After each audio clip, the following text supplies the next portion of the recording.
B'chavod the Rabbanim and the entire Kehila Kedosha. I'd like to thank Chazaq, Beth Gavriel, and TorahAnytime.com for being Marbit's Torah in a way that hasn't happened since Har Sinai. And I believe that. I tell that to my Talmidim. We were zocheh to have Rabbi Shimon Kol Yaakov at our home 2 weeks ago. And he had mentioned that through Torah Anytime, there were 5 million hours of Torah that were learned from January through June. 5 million hours. And someone mentioned to me that's probably more than Lakewood Yeshiva. So it's historic. And Michael El Choyel, instead of 5, there'll be 50 million hours. And the B'ezrat Hashem, single-handedly, this community will bring Mashiach. Amen. Amen. Every Yom Tov has its action. There's an action. We do something, and we feel accomplished after we do it. Coming up, I'm already thinking about Sukkot. I have to go with my kindlech. We're going to buy many lulavim and etzrogim. And Baruch Hashem, I have 8 sons, so it's very expensive. We got to buy 9 altogether, and sometimes we have a Talmud. Baruch Hashem, there's what to be done. There's building a sukkah and building beautiful decorations. On Pesach, you go and you clean the house. There's doing. Eating the matzah, there's doing. Even on a fast day, there's doing. We do. Before Yom Kippur, we prepare. We do teshuvah. We have a beautiful davening. There's a feeling of accomplishment when we say Shema Yisrael at the very end of davening. We feel like, oh, I've done something. Tisha B'Av is different. It's different, and I want to quantify it in a way that really the Kvod Harav who spoke before me really said, we're going to just give it another twist, but it's piggybacking on what you said. There's a saying in English that sometimes instead of just doing, sometimes it's good to be. Instead of do, be. To be, just be. Be in the moment. The avodah of Tisha B'Av is to be. And it's called mourning. We are commanded, we have a mitzvah to mourn. And mourning is very tricky. It's tricky because we're mourning about something that happened thousands of years ago, thousands of miles away. And it's tricky because I'm restless. I need to do something. I need to feel like I've done something. I don't feel like the very fact that I break my ta'anit at the very end, that's doing something. That's not doing anything. I'm hungry, so I ate. But the tzivui, the commandment, is to mourn. To mourn. To sit by yourself and to feel the moment. I had a very interesting thing that happened. I was once in jail. How did I end up in jail? I was going from America to Canada, and I went through the immigrations. There's a place where they stop you and they ask for your passport, and I thought there were 2 booths, and I thought it was the second booth, and I didn't see them by the first one, so I figured that's an old booth, they're not using it anymore, and I go to the next booth, and I hand him my passport. So the man says to me, no, this is a toll, this is a bridge, you were supposed to give your passport to the people, to the booth before, 200 feet beforehand.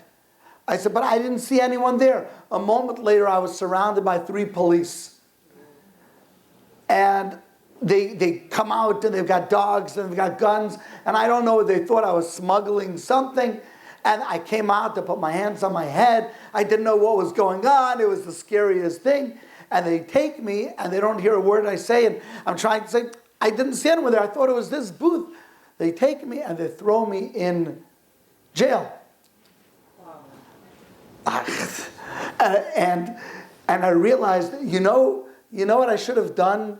I should have learned more Mishnayos Baal Peh growing up. Because you're in jail and there's nothing to do.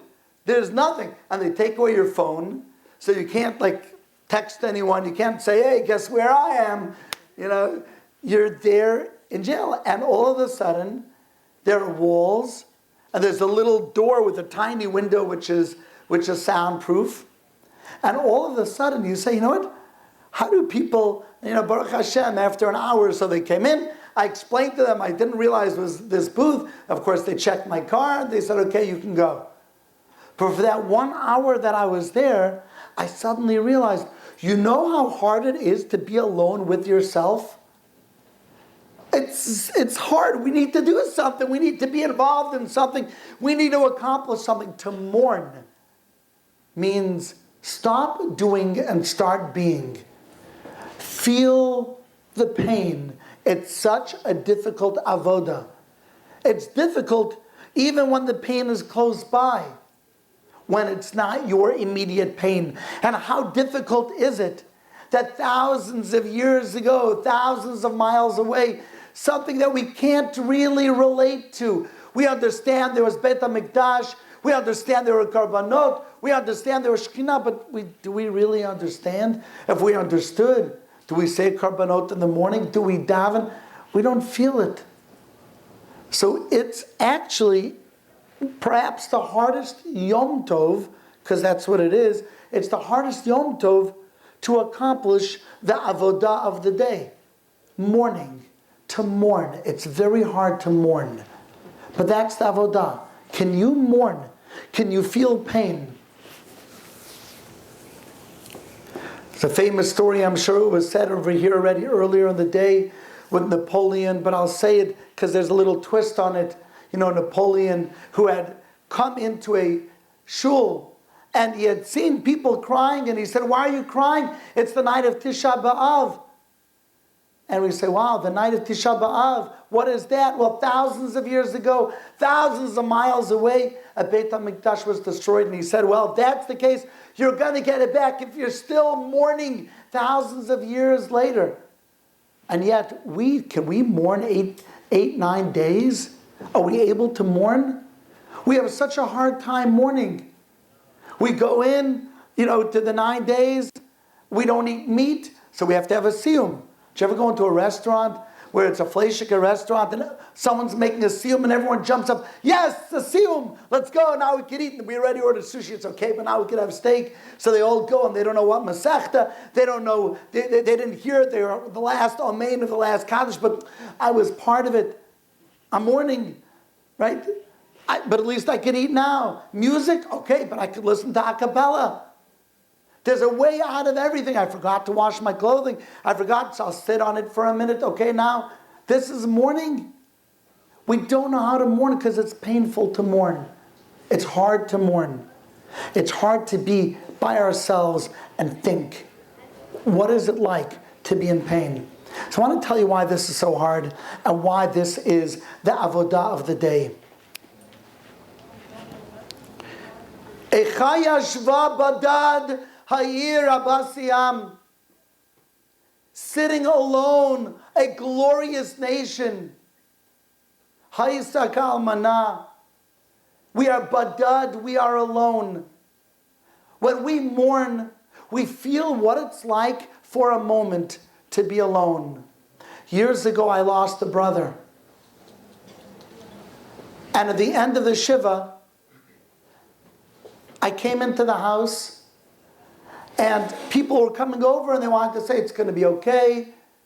HaKadosh Baruch Hu is going to give a nachama to your family. And you know what I said to myself again and again? Don't tell me anything. I'm alone. You can't understand my pain. It's one of the reasons why somebody who is an avelut sits in a different place. The people who are there and they're going to be Menachem Avil, you don't know what they're feeling. You don't know pain. To be alone is the worst. Hein am levadad yishkon, you're by yourselves. Klal Yisrael, you see how America's turned on you. You see how Iran is about to get weapons. You see, you're a nation who sits alone. You think Rahmanut, you think, wow, people in Harnof were killed. Now everyone's going to feel bad for us.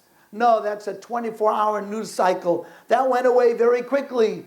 Nothing lasts. You're a nation that sits by yourself. Nobody cares. And you have to feel it. You know why? It's part of your avodah to feel alone. Because the Beit HaMikdash was destroyed for sinas chinam. And when you hate the other person, you make them feel all alone. So you're going to feel alone. Mida keneged mida. You're going to know what it feels like to be bullied. You're going to know what it feels like to be without a shidduch. You're alone. Hein am levadad yishkon. Feel the pain of the next person. And if you don't, you're going to feel what it means to be alone. You have to mourn. You have to think for a moment, what does it feel like to be without a shidduch looking for 10 years? And the moment you feel it, you pick up a phone and you make some phone calls for them. Hey, Na'am levadad yishkon. You're a nation who feeling alone is the worst thing. The Gemara in Kiddushin says that for a woman, tav lemesiv tandumi lemesiv armalu. It's better to be with anyone than to be alone, to be by yourself. So what are we doing? Everyone should be mekabel on themselves to work at least at one shidduch. Why not?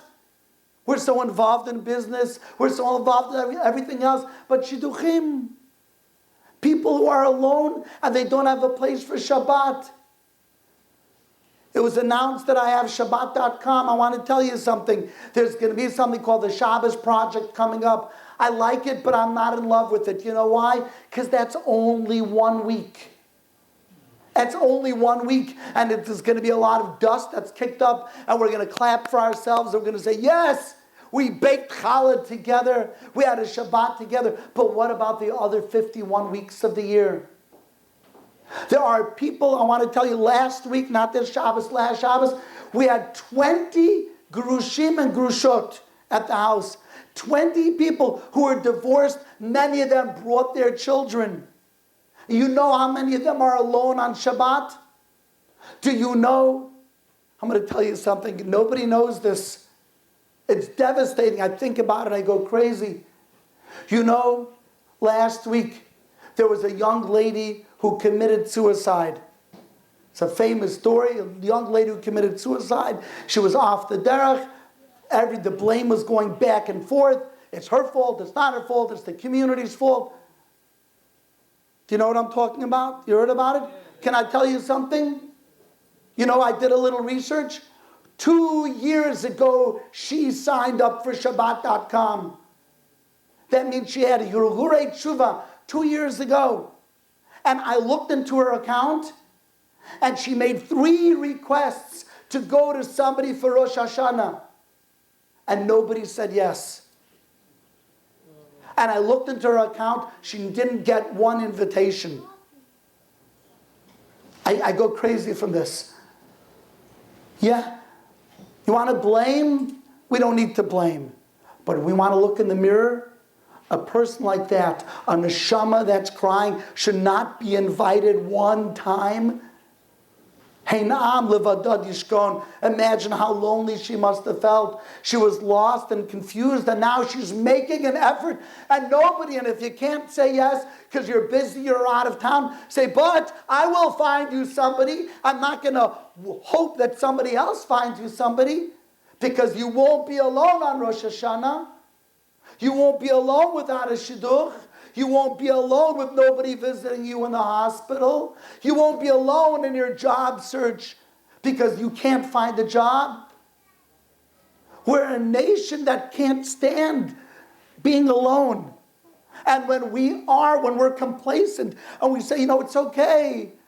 Katim, badim, groups. You're your group, I'm my group. You know what? We're not a bunch of groups. We're all alone. And says HaKadosh Baruch Hu that the Beit HaMikdash is when we're together, when we accept each other. And when we stop accepting, that's a reason to cry bitter tears. It's a reason to mourn. We had a guest over for Shabbat a few weeks ago. A young man, he's Persian. And I said, tell me your story. Tell me your story. How did you How did you become religious? He said, when I was a young boy in Tehran, we used to make trouble in school. I went to a school that was not religious, was not Jewish at all. It wasn't a Jewish school. And I went and I wasn't religious at all. And we used to make trouble. And the teacher, when we made trouble, he would give us hard smacks. He would give us big smacks. So we decided we have an idea. We're all going to make trouble together. And the teacher can't smack everyone, so we're going to get away with making trouble and nothing is going to happen.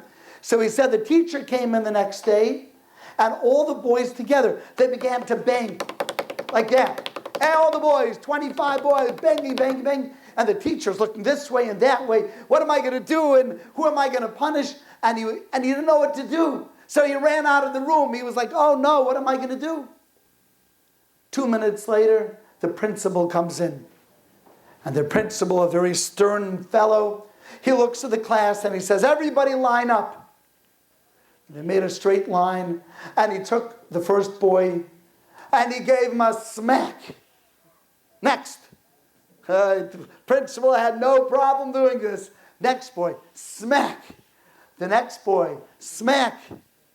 He gets up to Yonatan, which is the boy, and instead of a smack, he gives him a big kick in the knee, and he falls to the ground. The next boy, smack. The next boy, smack. The next boy, kick on the knee, goes to the ground. So the boy who was after the second boy who was kicked, he says, please, principal, you give me a smack, my teeth are going to chatter. He says, don't smack me, give me a kick. And the teacher says, the principal says, no, I'm giving you a smack. He says, yeah, but them, you kicked them. Why did you kick them? He says, because they're Jews, and we don't touch Jews. It's like Tameh. We're Muslims, we don't touch Jews. So if I have to punish a Jew, I give him a kick, not a smack. So little Yonatan comes running home, and he says, Mama Jean, what's going on? What's going on? You don't touch Jews? Why don't they touch Jews? He says, because they think that Jews are tamei. He says, so why am I going to a school where they consider Jews tamei? Why am I going to a school like that? So he says, the mother says, okay, we're going to put you in a Jewish school, and from then on, he became Shomer Shabbat, and he's Shomer Shabbat today, and he was by me for Shabbat.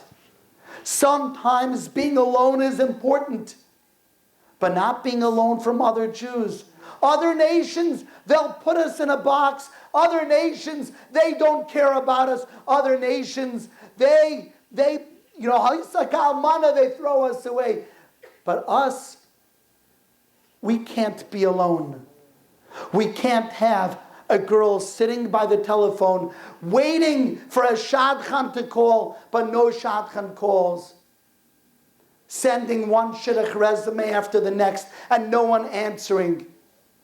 We can't have people who need jobs and we don't make a phone call, we don't pick up the phone and call. Maybe call your boss. Maybe they have a job. Do you know how depressing, how demoralizing, how sad it is? A person can't pay a bill. He's the head of the household. He's been unemployed for 6 months. Hey, Na'am levadad yishko, we feel alone. Says Hashem, if you make Am Yisrael feel alone, you're going to feel alone. If you don't invite for Shabbat, if you have an almana or a yesoma, if you have a grusha, a divorced person who doesn't know what they're going to do. I spoke to a grusha, a divorced lady. You know what she told me? She says she doesn't have the koach to make Shabbos anymore. So she opens up a can of tuna. She little children, she opens up a can of tuna. Is that what we want on our cheshbon? I know many people are watching this. You should all sign up, not just for Shabbat.com, but for Parnas and Torah and Yad La'achim. You should sign up and be involved. Today is about mourning. Today is about feeling what it feels like to be alone. What does it feel like to be a nation that nobody cares about? I'm going to finish with this story. There was a young boy whose name was Corey Carbone. And he grew up in Florida. Jewish, not religious in the least. And his class in 12th grade went on a class trip. And they went on a class trip to Rome. They went to Italy, they went to Rome. That's an expensive class trip, but they went. It was the graduation trip. And all the kids were sitting on the bus when all of a sudden the bus driver, he says, "Are there any Jews on the bus? Are any of the students in this class Jewish?" says the bus driver, who was also the tour guide. So Corey said to himself, I didn't want my hand to go up, but it just went up all by itself. My hand just raised. I don't know why. I wanted it to go down, but it went up. So the bus driver says to him, "Get off the bus." Corey thinks, what's going on? They're kicking me off the bus in Rome? Like, I shouldn't have raised my hand. I'm Jewish. And I was taken off the bus because I'm Jewish in Rome by my tour guide. A moment later, the bus driver, the tour guide, he goes off the bus as well. And he says, "What's your name?" He said, "My name is Corey." He says, "Corey, I'll tell you why I told you to get off. We are at the Archway of Titus. And this was built as an embarrassment to your people. You see the images, the menorah, the Jews being taken away in chains. This was built to shame your people." He said, "You should know that in 1948, when the Jewish people got back Israel, the Jews spontaneously all over Italy, they came to Rome with candles. And they walked under the Archway of Titus, thousands of them. And as they walked through the Archway of Titus, holding those candles, they sang, 'Am Yisrael, Am Yisrael, Am Yisrael Chai.' The nation of Klal Yisrael, the nation of Am Yisrael. We still live. You are history. You are a relic of an ancient past. You're the answer to a trivia question. And Am Yisrael Chai. We now have Eretz Yisrael back." So Corey, says the bus driver, "Why don't you go through that archway? I'm waiting. The bus is here. Your friends don't know what you're doing. Go under and say the words, Am Yisrael Chai. You are still alive."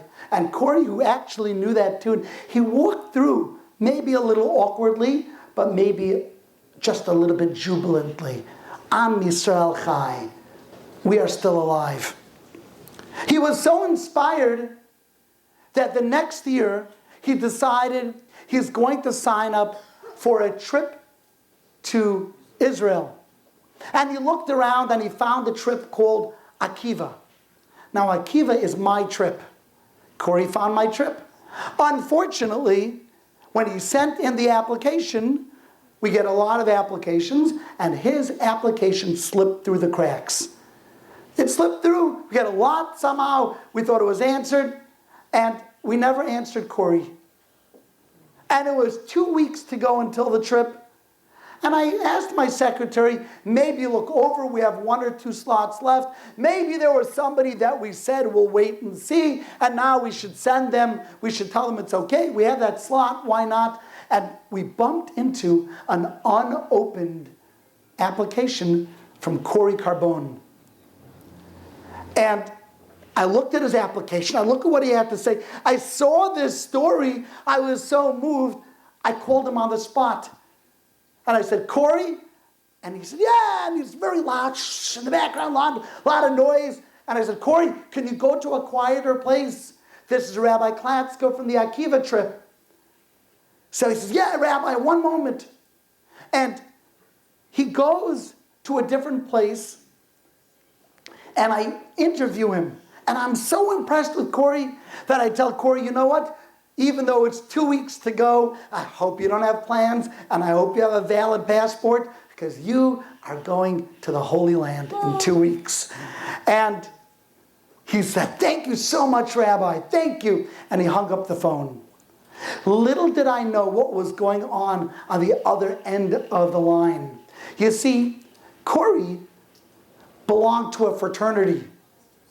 And the night that I called, they were having a fraternity party. Now, if you don't know what that is, we're totally Michael. They're wild, crazy events that a Torah Jew should never go into. And Corey was at a fraternity party in Hawaii night.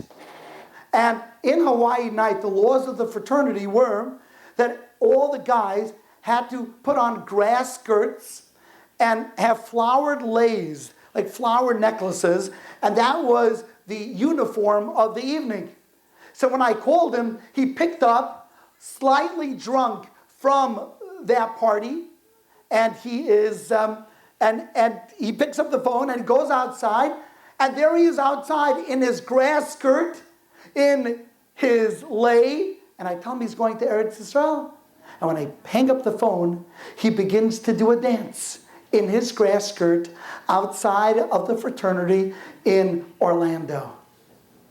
Well, a friend of his sees him dancing on the lawn outside of the fraternity house and said, "What are you dancing about? Are you totally drunk?" And he said, No, you don't understand. I was just accepted onto an Israel trip. So the friend says, "That's great. You know I'm Jewish also, right?" He says, "You are?" He said, "Yes, let's dance together." And they danced together, Am Yisrael Chai, in grass skirts and flower leis in Orlando, Florida, right outside of their drunken fraternity. He gets to Eretz Yisrael, and the second day, he's by the Kosel, he's by the wall. And he sees that wall standing by itself. Hein Am Levodod Yishkon, that single solitary edifice of the Jewish hopes and dreams and our tefillas. And he sees it and he has a prayer, the prayer of his life. And when he finishes, he has an idea. And he calls up his mom and he says, "Mother," he says, "you know how you've always told me that you want to pray by the wall, but you don't think you're ever going to?" He says, "Mother, you've got 5 minutes." And he takes his cell phone and he presses it up against the kosel and he just holds it there for 5 minutes. And he picks up the phone after 5 minutes. He hears his mother weeping on the other line. But he wasn't done. He hangs up and he calls his grandma. And he says, "Grandma, remember you always wanted to pray at the wall. You've got 5 minutes." And again he holds up the cell phone to the wall. Could you imagine an outsider looking at this? They don't understand. Why is this so important to us? Why are we mourning? Why are we praying? Why are we holding up our iPhones to the wall for 5 minutes doing nothing? Because they don't understand what it means to be alone. To be in Orlando, Florida, but yearning to be 6,000 miles away in Yerushalayim, Yar HaKodesh.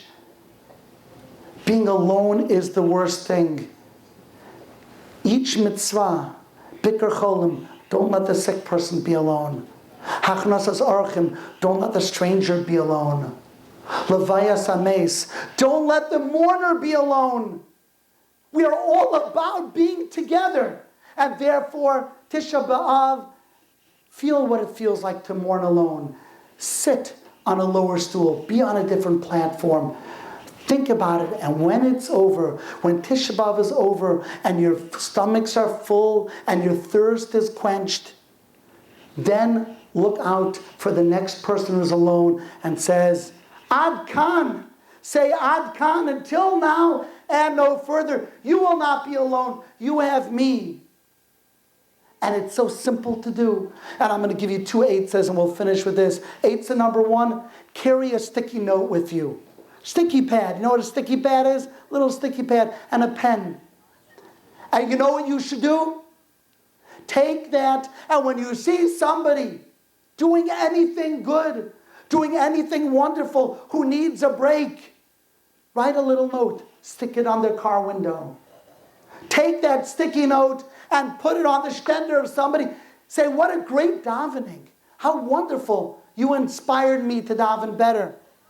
Leave a sticky note for chazaq and say, thank you. You were Marbitz Torah. Leave a sticky note for Yosef Davis. leave a sticky note for Rabbi Kol Yaakov. Say, you know what? I appreciate you. How easy is it to do chesed? How easy is it to make sure that people don't feel alone? And the second thing, you have 5 minutes. You don't have a sefer on you? I'll tell you a really easy thing to do. I did this Erev Yom Tov. Take a nice note on your phone and copy and paste it to 30 people. I want to wish you a beautiful day and an easy fast from myself and my wife. Copy and paste it. Miracles happen when you make people feel like they're not alone.